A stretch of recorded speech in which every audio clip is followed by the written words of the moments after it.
Hello. ஸ்தோத்திரம் brother, ஸ்தோத்திரம். சொல்லுங்க பிரதர். நல்லா இருக்கேன். நீங்கள் எப்படி இருக்கீங்க? ஆமாம் பிரதர், சபைக்கு வந்துட்டு தான் இருந்தேன். ஆரம்பத்தில் பிரசங்கம் நல்லா இருந்தது. எனக்கும் அந்த பிரசங்கத்தை கேட்ட உடனே எனக்குள்ள ஒரு இளைப்பாறுதல் கிடைச்சிது. ஆனால் இப்போ இந்த மாதிரி இல்லை பிரதர். பிரசங்கம் நாம ஒரு வாஞ்சியோட போறோம். ஆனா இந்த இடத்துல ஏதோ சில உலக காரியங்களை பேசி நாம ஒரு ஏமாற்றத்தோட தான் திரும்ப வேண்டியதா இருக்கு பிரதர். ஆமா பிரதர்.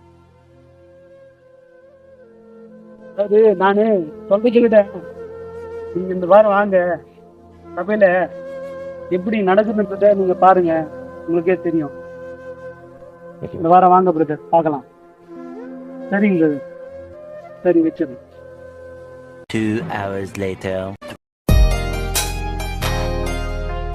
உலகை மீட்க வந்தவனே ஆரிராரோ கன்னி மரியே. பிரைஸ் லார்ட் தம்பி, சொல்லுப்பா. ஆமாம்பா. உன் பையனுக்கு உடம்பு சரியில்லையா? நான் இப்போ ஜெபம் பண்ண முடியாதுப்பா. இன்னைக்கு சண்டே இல்லை, நம்ம சபையில் போய் சர்வீஸ் முடிக்கணும். அது முடிச்சுட்டு ஒரு 10 மணிக்கு மேலே சென்னையில் ஒரு ஐயா கூப்பிட்டுருக்காரு. அப்படியே போய் அவர் பார்த்துட்டு அவருக்காக ஜெபம் பண்ணிவிட்டு அப்படியே பார்த்தீங்கன்னா நான் கும்பகோணம் போகிறேன்பா. அங்கே ப்ரேயர் முடிச்சுட்டு வரது லேட் ஆகிடும். அதனால் நான் வர முடியாது. நீ ஜெபம் பண்ண தம்பி. ஏசப்பா பேதுரு வீட்டுக்கு போய் என்ன பண்ணார்? பேதுருடைய மாமியார் ஜுரத்தில் இருக்கும்போது ஆண்டவர் கையை பிடிச்சி சுகப்படுத்தினார்ல, அந்த வசனத்தை சொல்லி ஜெபம் பண்ணு. உன் பையன் சரியாயிடுவான், கவலைப்படாதப்பா. சரி தம்பி, நான் வச்சிடறேன், வேற கால் வருது. சரிப்பா, ஓகேப்பா, ஸ்தோத்திரம்பா. ஹலோ, சொல்லுங்க மேரி சிஸ்டர், நல்லா இருக்கீங்களா? ஆமா சிஸ்டர், ஆத்துமாக்கள் அழிந்து கொண்டிருக்கு சிஸ்டர். என்ன பண்றது? ஆமா சிஸ்டர், ஆத்துமாக்கள் அழிந்து கொண்டிருக்கு. நீங்க தேசத்துக்காக பாரமா ஜெபம் பண்ணிக்கோங்க. நான் கூட திருப்பல நின்று ஜெபம் பண்றேன். நாங்க ஒரு 10 ஊழியர்கள் சேர்ந்து திருப்பல நின்று ஜெபம் பண்ண போறோம். ஆமா சிஸ்டர். சிஸ்டர், அந்த காணிக்கு வந்துச்சு சிஸ்டர், பார்த்தேன் சிஸ்டர். நேற்று தான் சிஸ்டர் 5000 ரூபாய் வந்துருந்துச்சு. நீங்க தான் அனுப்பிச்சிருக்கிறீங்க. ரொம்ப நன்றி சிஸ்டர். Okay sister. ஐயா எப்படிங்கிறாங்க? பிள்ளைங்களாம் ஸ்கூல் போயிட்டு வந்துட்டாங்களா? சரிங்க சிஸ்டர். Okay sister. ஸ்தோத்திரம்.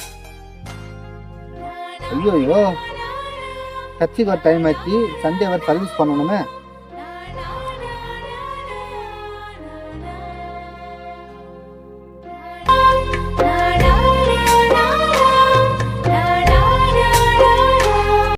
One hour later.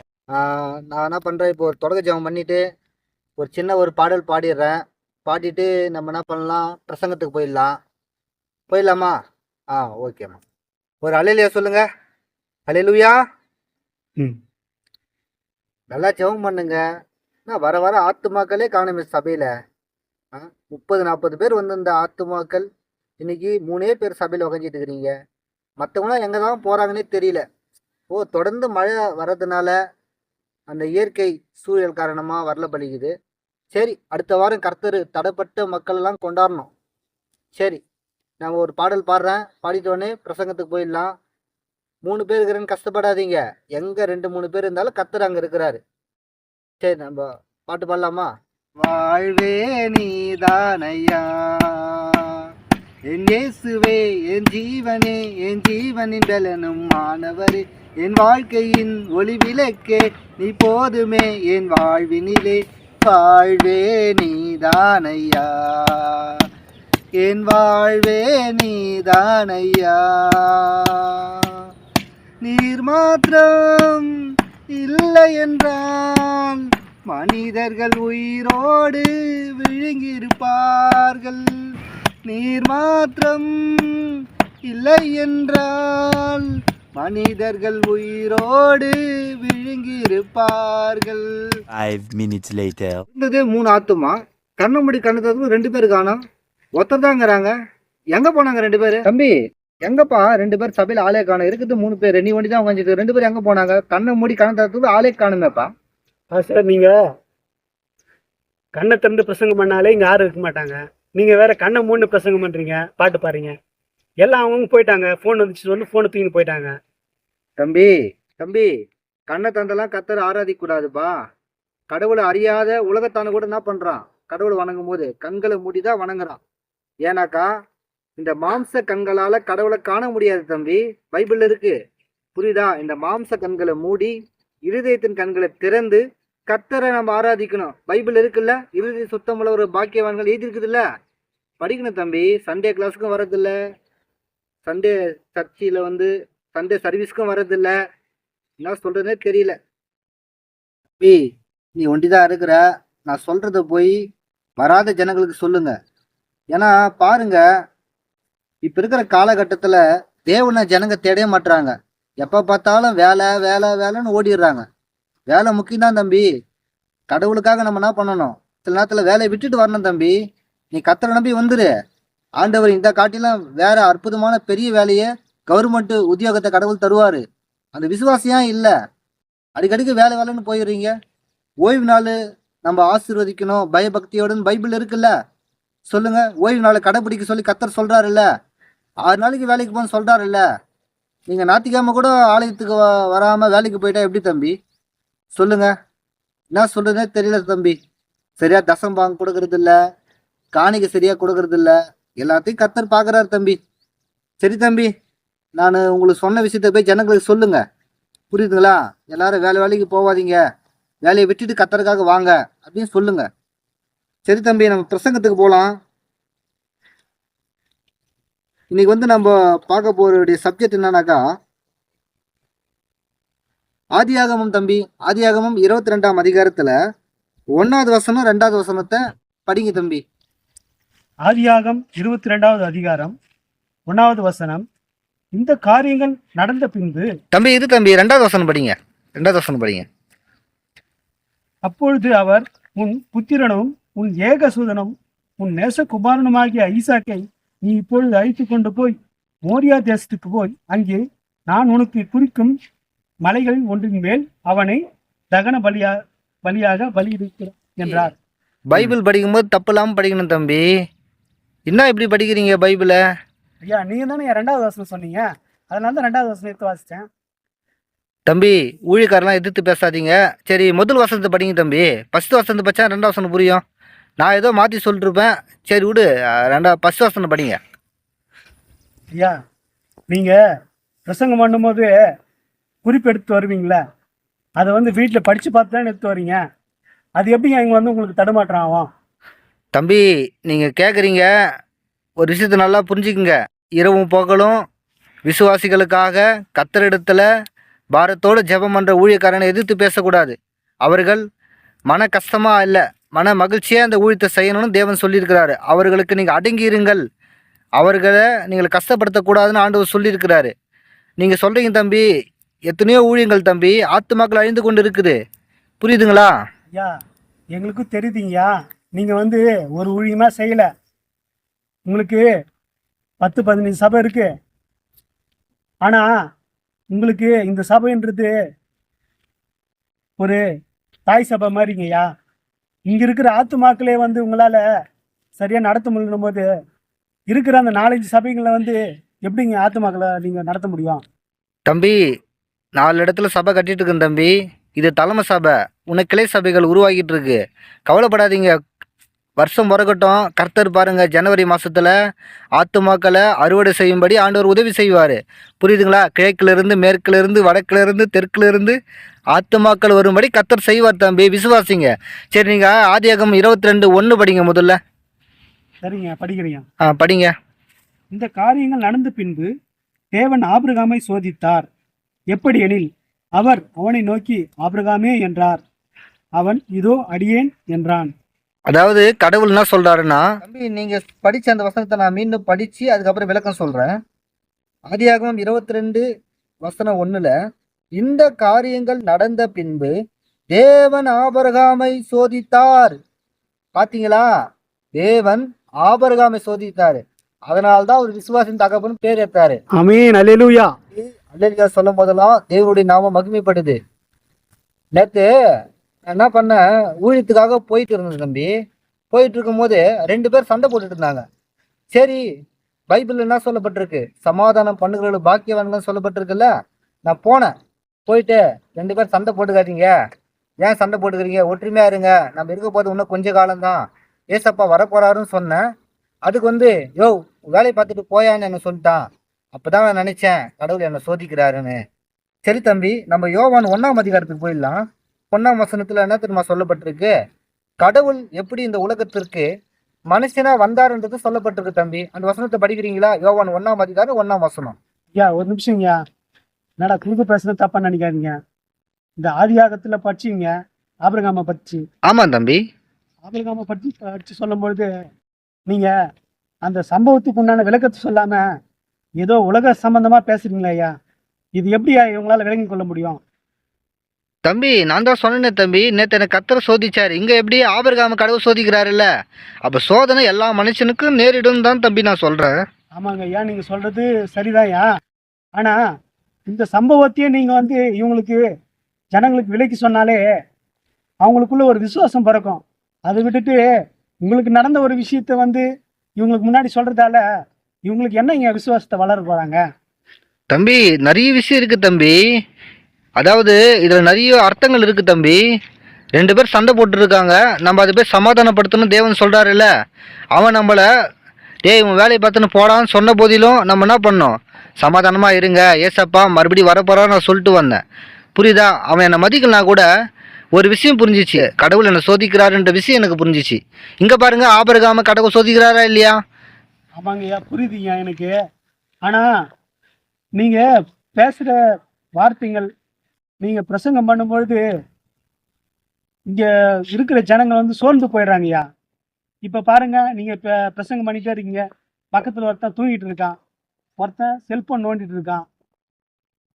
அந்த மாதிரி நீங்க பேசும்பொழுது சில உலகத்தரமான காரியங்கள் பேசும்பொழுது ஏதோ தெருக்கூத்து பார்க்குற மாதிரி பார்த்துட்டு போறாங்கய்யா. அந்த அளவுக்கு இருக்கீங்கய்யா உங்க பிரசங்கம்.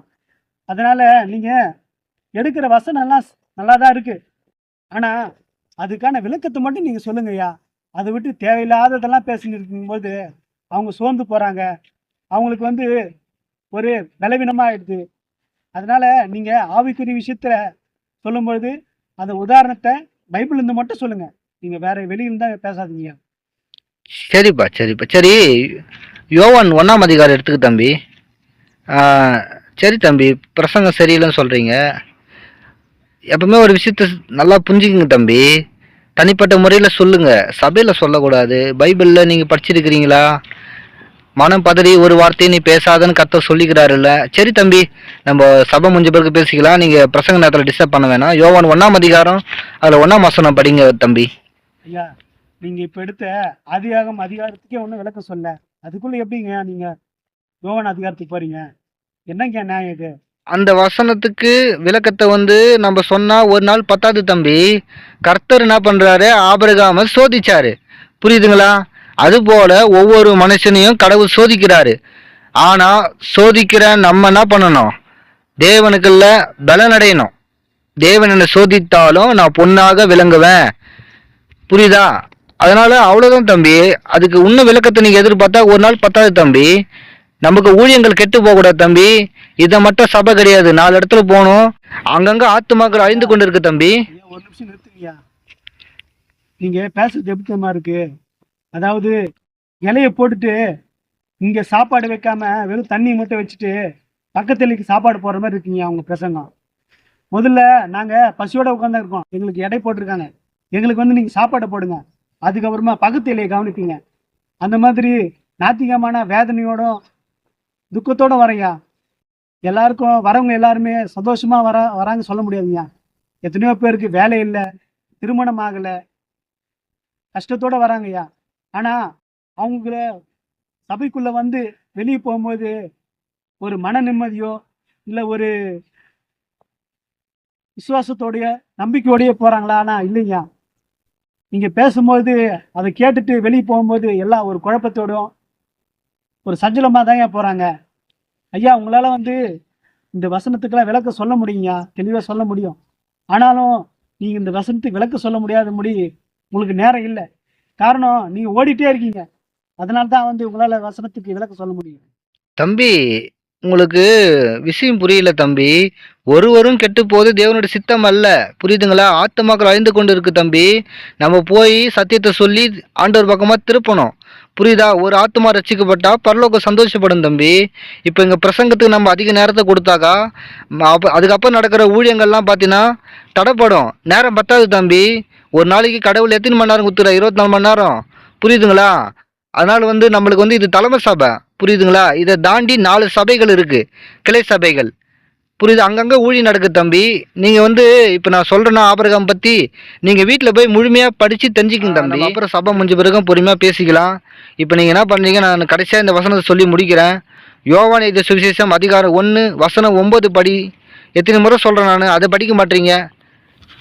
ஐயா, யோவான் 1ஆம் அதிகாரம் 1 தான் சொன்னீங்க.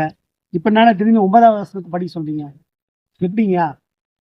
சரி தம்பி, 9 படி 1 படி தம்பி, நான் விளக்குறேன். 1வது வசனத்தை முதல்ல படிங்க. ஐயா, எப்படிங்க நீங்க வரும்போது ப்ரிப்பேர் பண்ணிட்டு தானே வரீங்க? இங்க வந்து எப்படியா நீங்க இந்த மாதிரி மாத்தி மாத்தி சொல்லுவீங்க? இது நல்லா இருக்குங்க ஐயா நீங்க பண்றது. தம்பி, ஊழியக்காரெல்லாம் அப்படி எதிர்த்து பேசக்கூடாதுப்பா. தேவன் என்ன சொல்லியிருக்கிறார், என் ஊழியக்காரன் எங்கே இருக்கா அங்கே நான் இருக்கிறேன்னு சொல்லியிருக்கா தம்பி. நீங்கள் என்ன தம்பி வாக்குவாதம் பண்ணுறீங்க? வீண் வாக்குவாதங்கள் நம்ம செய்யக்கூடாது சபையில். புரியுதுங்களா? உள்ளதை உள்ளதென்றும் இல்லாததை இல்லாததுன்னு சொன்னோங்கய்யா. அதுக்கு மிஞ்சினது பாவமா இருக்குன்னு ஆண்டவர் சொல்லியிருக்காருங்க. அந்த மாதிரி நீங்க ஒரு வசனத்தை எடுத்துட்டு அந்த வசனத்தை சொல்லாம அதுக்கு அடுத்த வசனத்தை சொல்றீங்க. அப்ப நீங்க வீட்டுல உட்காந்து ப்ரிப்பேர் பண்றீங்களா இல்லையா? ஆண்டவர் சமூகத்துல உட்காந்து நீங்க இதெல்லாம் தயார் பண்ணிட்டு வரீங்களா இல்லையா? நீங்க தம்பி, என்ன தம்பி இப்படி பேசுறீங்க? தேவன் வந்து ஜெபம் பண்ணும்போது ஆவியில உணர்த்துறாரு தம்பி. இந்த வசனத்தை போய் நீ பேசுன்னு உணர்த்துறாரு. நேற்று கூட ஒரு சொப்பனத்தை நான் கண்டேன். அந்த சொப்பனத்துல 10 பேர் இருக்கிறாங்க. திடீர்னு கொஞ்ச நேரம் பார்த்து பார்த்தா ஒத்ததான் இருக்கிறாங்க. இன்னைக்கு பார்த்தா அந்த சொப்பனம் நடந்திருக்கு தம்பி. சபையில பாருங்க, நான் பாட்டு பாடி ஆராதிக்கும் போது நிறைய 3 பேர் இருந்தாங்க. புரியுதுங்களா? கண்ணை தந்து பார்த்தா நீங்கள் ஒண்டிதான் இருக்கிறீங்க, மிச்சம் 2 பேர் காணும். அப்போ நான் கடவுள் எனக்கு கொடுத்த அந்த சொப்பனம், அந்த தரிசனத்தில் நான் கண்டதே நீங்கள் நான் பார்த்தேன் தம்பி. பாட்டு போடும்போது ஆவி நிறைஞ்சு கண்ணு மூணு பாடுறீங்க. ஆனா சபையில யாரு வராங்க போறாங்கன்னு கூட தெரியாம நீங்க பாடுன்னு கண்ணு மூணு பாடுறீங்க. அப்ப சபையில என்ன நடக்குதுன்னு கூட தெரியாம நீங்க கண்ணு மூணு பாடுன்னு இருக்கீங்க. சரி தம்பி, இவ்வளோ பேசுறீங்களே, நேரத்துக்கு வரீங்களா நீங்கள்? முதல்ல சபைக்கு 9:30 மணிக்கு சர்வீஸ்ன்னு நான் சொல்கிறேன். நீங்கள் 10 மணிக்கு வரீங்க தம்பி, அது தவறு இல்லை? ஆமாங்க ஐயா, நாங்க வர்றது வந்து லேட்டா தான் வரோம். அது தப்பு தான், நாங்க ஒத்துக்கிறோம். ஆனா நீங்க ஆரம்பிக்கிறீங்க, அந்த டைமுக்கு நீங்க முடிக்கிறது கரெக்டா முடிக்கிறீங்களா? கரெக்ட் தம்பி. அதே போல் மாத சோத்திர ஜபத்துக்கும் வரதில்லை, அமாவாசை பிரேயருக்கா அதுக்கும் வரதில்லை, எந்த ஒரு விஷயத்துலையும் வரமாட்டீங்க. இப்போ மட்டும் கேள்வி கேட்குறீங்க. சரி தம்பி, நீங்கள் அந்த யோவான் 1ஆம் அதிகாரம் 1ஆம் வசனத்தை படிங்க. எனக்கு ஊழியத்துக்கு டைம் ஆகுது தம்பி. இதை முடிச்சுட்டு நான் நேராக இப்போது சென்னைக்கு வர போகணும். அங்கே ஒரு ஊழியக்கார போய் நான் பார்த்து சந்திக்கணும். அதை முடிச்சுட்டு அப்படியே கும்பகோணம் போகிறேன். புரியுதுங்களா? அதனால் நீங்கள் படிங்க தம்பி, வீண் வாக்குவாதம். யோவான் 1:1 படிங்க தம்பி. ஐயா, உங்களுக்கு வேதத்தின் ஒரு சம்பவத்தை சொல்கிறேன். சொல்லுங்க தம்பி. மார்த்தாள் மரியாள் பற்றி நீங்கள் கேள்விப்பட்டிருப்பீங்க. ஆமாம் தம்பி. வந்து மார்த்தாள் மரியாள் வீட்டுக்கு போனாங்க. அப்போது மார்த்தாள் வந்து இயேசு கிறிஸ்துவை தான் வீட்டுக்கு வரவழைச்சிட்டு அவரை கவனிக்கொள்றதுக்காக பல வேலைகள் செஞ்சுட்டு இருந்தாள். ஆனால் மரியாளோ இயேசு கிறிஸ்துவோட பாதத்தருகே உட்காந்து இயேசு கிறிஸ்து என்ன பேசுகிறாருன்றத போதகத்தை கேட்டுருந்தாங்க. மார்த்தாள் சொல்கிறாங்க, ஆண்டவரே, நான் இப்படி தனியாக கஷ்டப்பட்டு இருக்கிறேன், என் கூட உதவி செய்ய மரியாதை நீங்கள் அனுப்பக்கூடாதா அப்படி சொன்னாங்க. அதுக்கு ஆண்டவர் மார்த்தாளை பார்த்து சொன்னார், மார்த்தாளே, நீ பலவிதமான வேலைகள் செய்வதால சோர்ந்து போயிருக்க. ஆனால் உன் சகோதரி மரியாள் அவளோ தன்னை விட்டு எடுப்படாத ஒரு நல்ல பங்கை தெரிந்து கொண்டாள்னு சொல்கிறாங்க. இதுக்கு அர்த்தம் என்ன தெரியுங்களா ஐயா? அதாவது நம்ம இன்னைக்கு ஊழியன்ற பேரில் எங்கெங்கேயோ போகிறோம், எதையோ செய்கிறோம். ஆனாலும் நீங்கள் மட்டும் இல்லை, நம்ம எல்லாருமே செய்கிற தப்பு அதுதான். நம்ம ஆண்டவருடைய பாதத்தருகே உட்கார மாட்டோங்கய்யா. ஆண்டவருக்கு நம்ம நேரத்தை கொடுக்க மாட்டோம். அந்த தப்பை நம்ம எல்லாரும் செய்கிறோம். அதனால தான் நம்ம இன்னைக்கு நம்மளுடைய சபையில் ஆத்துமாக்கள் இல்லை. நீங்கள் மட்டும் ஆண்டவருடைய பாதத்தருகே உட்காந்து இந்த ஆத்துமாக்கள் வரலையே என்ன காரணம்னு சொல்லி கேட்டிருந்தீங்கன்னா கண்டிப்பாக இந்த ஆத்துமாக்கள் வராதுக்கான காரணம் உங்களுக்கு தெரிஞ்சிருக்கும். இந்த சபை இன்னைக்கு வளர்ந்துருக்குய்யா. தம்பி நல்லா பேசுற தம்பி நீங்க. தம்பி ஒரு விஷயத்த புரிஞ்சுங்க தம்பி. நீங்க சொன்னீங்களே அந்த மரியாள் மார்த்தாள் சம்பவம். இது ரோமர் 8ஆம் அதிகாரம் 12ஆம் வசனம் தம்பி. ஞாபகம் இருக்கு. அதுக்கப்புறம் நீங்க இன்னொரு விஷயம் சொன்ன பார்த்தீங்களா? சபையில வந்து ஆத்துமாக்கள் வராம போனதுக்கு காரணத்தை. தம்பி சபையில ஆத்துமாக்கள் வராது போனதுக்கு காரணம் என்னன்னாக்கா, நம்ம சபை பார்த்தீங்களா? நீரோடம் பக்கத்துல இருக்கு. பார்வை இல்லாம இருக்கு சபை. 2வது சபை வந்து சீரா கட்டி முடிக்கல. பக்கத்துல பார்த்தீங்கன்னா ஏரி இருக்கு தம்பி. அதனால தான் ஆத்துமாக்கள் வரல. மழை பெய்யுதுல்ல, அதனால தான் தம்பி. மழை பெஞ்சோடனே வெயில் காஞ்சா ஆத்துமாக்கள் வந்துருவாங்க. கிழக்குல இருந்து மேற்குல இருந்து வடக்குல இருந்து தெற்குல இருந்து கத்தர் ஆத்துமாக்களை கொண்டு வருவார் தம்பி. ஒரு நிமிஷங்கய்யா, நீங்க சொன்னீங்களே ஆமா தம்பி. மார்த்தாள் மரியாளை பத்தி, அது வந்து ரோமர் அதிகாரத்துல வரலைங்கய்யா, லூக்கா 10ஆம் அதிகாரத்துல வருதுங்கய்யா. ஓ சாரி தம்பி, நான் மத்தேயும் சொல்றதுக்கு ரோமரும் சொல்லிட்டேனா? ஐயா, இப்போ இதுல இருந்தே தெரியுது, நீங்க வந்து ஆண்டோட சமூகத்துல உட்கார்ந்து ஜெபம் பண்ணிட்டு நீங்க என்ன வார்த்தை கொடுக்கணுன்றத நீங்க தயார் பண்ணாம வரீங்க. அப்படி தயார் பண்ணாம வரதால தான் இந்த இடத்துல உங்களுக்கு குழப்பங்கள்லாம் வருது. ஐயா, தயவு செஞ்சு நீங்க பிரசங்கம் பண்ணும்பொழுது 1 மணி நேரம் நீங்க ஞாயிற்றுக்கிழமை பிரசங்கம் கொடுக்க போறீங்கன்னா, சனிக்கிழமை நைட்டு 1 மணி நேரம் உட்காந்து ஆண்டோட சமூகத்துல நீங்க என்ன பிரசங்கம் பண்ண போறீங்கன்றத ஆண்டோட சமூகத்துல உட்காந்து பாதத்தடிக்க உட்காந்து காத்திருந்து ஆண்டோடைய வார்த்தையை வாங்கிட்டு வாங்கய்யா. மோசே கூட 40 நாள் வனாந்தரத்துல, அதாவது மலை மேல உட்கார்ந்து தான் அல்ல உபவாசித்து உட்கார்ந்து, அதுக்கப்புறமா தான் 2 கட்டளைகள் அந்த நியாயப்பிரமாணத்தை வாங்கி வந்தாரு. காத்திருக்கணுயா, ஆண்டவர் சமூகத்துல காத்து வந்து ஆண்டோடைய வார்த்தையை வாங்கிட்டு வரணுயா. சரி தம்பி. ஆ, சரிப்பா பார்த்துக்கலாம், ஒன்றும் பிரச்சனை இல்லை. சரி தம்பி, நீங்கள் முடிவு ஜெபம் பண்ணிவிடுங்க. ஊழியத்துக்கு டைம் ஆச்சு தம்பி. சென்னையில் போய் ஒரு ஐயாவை பார்க்கணும். அடுத்த வாரத்துலேருந்து மாற்றிக்கலாம் தம்பி, ஒன்றும் பிரச்சனை இல்லை, பார்த்துக்கலாம். சரி தம்பி, நீங்கள் முடிவு ஜெபம் பண்ணிவிடுங்க. நான் ஊழியத்துக்காக கடந்து போகிறேன் தம்பி. மகா இரக்கமும் கிருபையும் நிறைந்த நல்ல தேவனே, 5 minutes later. சோத்துரியா, இதோ இப்போதான்யா சர்வீஸ் முடிஞ்சிச்சு. ஆமாயா இந்த சபையிலேருந்து கிளம்புறேன். இதோ வந்துடுறியா, இதோ வந்துடுறியா. சோத்துரு தம்பி. ஏன்பா சபைக்கு வரல? சரி தம்பி.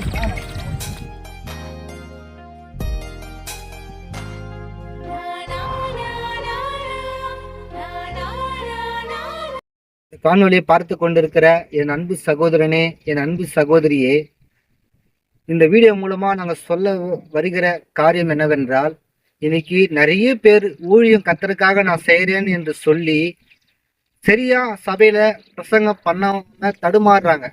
அதனாலதான் ஆத்துமாக்கள் சபையில பெருக மாட்டேங்குது. புரியுதுங்களா? நிறைய சபையில நீங்க பாத்தீங்கன்னா ஆத்துமாக்களே இருக்காது. பார்த்தா எல்லாமே இருக்கும் சபையில, ஆத்துமாக்கள் இருக்காது. புரியுதுங்களா? ஆமென். இப்போ இந்த வீடியோ வந்து யாரோடைய மனதை புண்படுத்தும்படியாகவோ இல்லை யாரையாவது நாங்கள் தாழ்த்தி பேசுறதுக்காகவோ இல்லை. இது முழுக்க முழுக்க பார்த்தீங்கன்னா ஒரு சபைக்கு வர விசுவாசியுடைய கதறல். மற்றபடி நாங்கள் எந்த ஒரு ஊழியத்தையும் நாங்கள் தப்பாக பேசலை. நாங்கள் சொல்ல வர மைய கருத்து என்னன்னா, முதலாவது வந்து ஒரு ஊழியத்தை செய்யறதுன்னா முதல்ல ஆண்டவருடைய சமூகத்தில் உட்காருங்க. உட்கார்ந்து ஆண்டவர் என்ன வார்த்தை கொடுக்க போறாரு அப்படின்றத நீங்க உட்கார்ந்து ஆண்டவருடைய சமூகத்தில் உட்கார்ந்தாதான் நீங்க வந்து சொல்ல முடியும். புரியுதுங்களா? அதே மாதிரி நீங்க அதாவது நமக்கு இருக்கிற அந்த ஒரு ஊழியத்தை முதல்ல பார்க்காம, நான் இங்க போறேன், இங்க எனக்கு இத்தனை ஊர்ல ஊழியம் இருக்குது, இத்தனை சபைகள் இருக்கு அப்படின்னு சொல்றது ஒன்றும் பெருமை கிடையாதுங்க.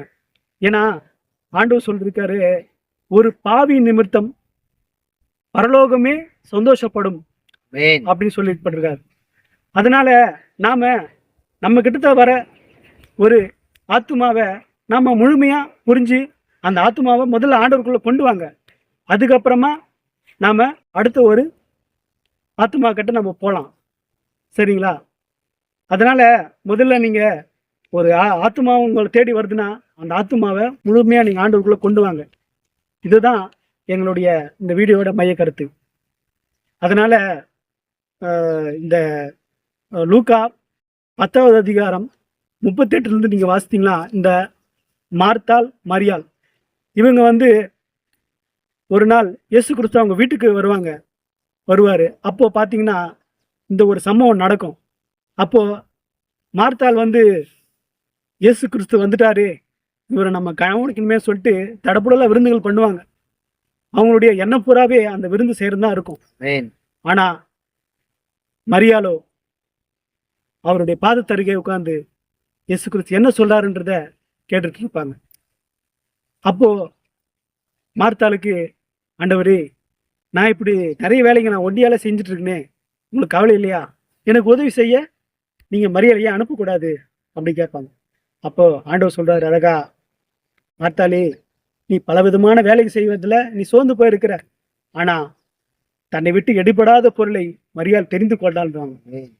அப்போ தன்னை விட்டு எடுபடாத பொருள் என்னன்னா ஆண்டோட சமூகத்துல உட்காரத்தாங்க. ஆமென். இன்னைக்கு ஆண்டவரோட சமூகத்துல நிறைய பேர் உட்காரதில்லை. அதனால தான் பல சபைகள்ல ஆத்துமாக்கள் பிரிஞ்சு போறது. காரணம், ஆண்டோட சமூகத்துல உட்கார்ந்து ஒவ்வொரு ஆத்துமாக்காக ஜெபம் பண்றதில்லை. இந்த காணொளி மூலமா நாங்கள் யாரையும் குறை சொல்வதற்காகவோ எந்த ஊழியத்தையும் நாங்கள் இழிவுபடுத்துவதற்காகவும் இந்த காணொளி எடுக்கவில்லை. இன்னைக்கு ஒன்றுக்கு மேற்பட்ட சபைகள் வைத்திருக்கிறவர்கள், அதாவது ஒன்றுக்கு மேற்பட்ட சபைகள் வைத்திருக்கிறவர்கள் பண்ணுகிற ஒரு விஷயம் என்னவென்றால், ஒரு சபையை தலைமை சபையாகவும் மற்ற சபைகளை கிளை சபைகளாக நினைக்கிறார்கள். அதனால்தான் ஒரு சபையில கூட பிரசங்கத்தை சரியா சொல்ல முடியல. ஏன்னா இந்த இடத்துல சபையில முடிச்சுட்டு இன்னொரு சபைக்கு போகணும், தலைமை சபையிலிருந்து கிளை சபைக்கு போகணும். அதனால நேரங்கள் பத்தாத பட்சத்துல பிரசங்கத்தை சரியா ஜனங்களுக்கு சொல்ல மாட்டாங்க. தெளிவா போய் சத்தியம் மக்கள் மத்தியில போய் சேர்ந்துச்சுன்னா, ஆண்டவர் சொல்றாரு பாத்தீங்களா பைபிள்ல, சத்தியத்தை அறிவீர்கள், சத்தியம் உங்களை விடுதலையாக்கும் என்று. ஆமென். உண்மையாகவே ஜனங்க சத்தியத்தை அறிந்தா அவங்களுடைய வாழ்க்கை மாறும். அவங்க சத்தியத்தை அறியாம இருக்கிறாங்க அப்படின்னா, இன்னைக்கு இருக்கிற போதகர்கள், பிரசங்கம் பண்ணுகிற பிரசங்கியாளர்கள் என்னதான் பைபிள் காலேஜ் போய் படிச்சுட்டு வந்தாலும் சத்தியத்தை தெளிவா மக்களுக்கு சொல்ல மாட்டாங்க. ஆமென். புரியுதுங்களா? அதனாலதான் ஜனங்க இருட்டுக்குள்ள வாயறாங்க. அவங்க வாழ்க்கையில எந்த ஒரு மாற்றமே இல்லை. வருஷம் காலாண்டு தான் மாறுது, வாழ்க்கையில ஒன்னும் மாறன்றதான் உண்மை. கர்த்தர் உங்களை ஒவ்வொருவரும் ஆசீர்வதிப்பாராக. ஆமென்.